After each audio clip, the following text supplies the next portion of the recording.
بسم اللہ الرحمن الرحیم۔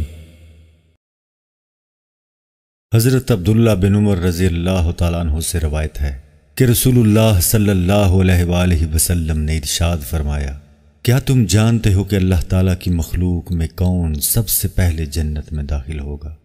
صحابہ اکرام رضی اللہ عنہم نے عرض کیا، اللہ تعالیٰ اور ان کے رسول ہی زیادہ جانتے ہیں۔ ارشاد فرمایا، سب سے پہلے جو لوگ جنت میں داخل ہوں گے وہ فقراء مہاجرین ہیں، جن کے ذریعے سرحدوں کی حفاظت کی جاتی ہے، مشکل کاموں میں انہیں آگے رکھ کر ان کے ذریعے ناگواریوں سے بچاؤ حاصل کیا جاتا ہے، اور ان میں سے جس کو موت آتی ہے وہ اس حالت میں آتی ہے کہ اس کی حاجت اس کے سینے میں ہی رہ جاتی ہے، وہ اسے پورا نہیں کر پاتا۔ اللہ تعالیٰ قیامت کے دن جن فرشتوں سے چاہیں گے فرمائیں گے، ان کے پاس جا کر انہیں سلام کرو۔ فرشتے تعجب سے عرض کریں گے، اے ہمارے رب، ہم تو آپ کے آسمانوں کے رہنے والے ہیں اور آپ کی بہترین مخلوق ہیں، اس کے باوجود آپ ہمیں حکم فرما رہے ہیں کہ ہم ان کے پاس جا کر ان کو سلام کریں، اس کی کیا وجہ ہے؟ اللہ تعالیٰ فرمائیں گے کہ اس کی وجہ یہ ہے کہ یہ میرے ایسے بندے تھے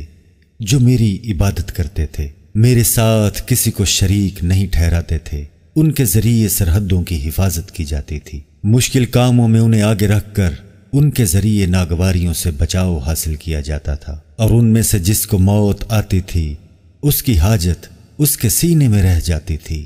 وہ اسے پورا نہیں کر پاتا تھا۔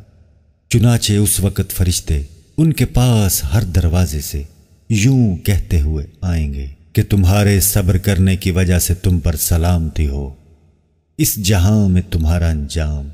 کتنا ہی اچھا ہے۔ معزز ناظرین، ویڈیو پسند آنے کی صورت میں اس کو لائک اور شیئر کرنا نہ بھولیں۔ مزید احادیث کی ویڈیوز اور اسلامک ویڈیوز دیکھنے کے لیے ہمارے چینل کو سبسکرائب ضرور کریں۔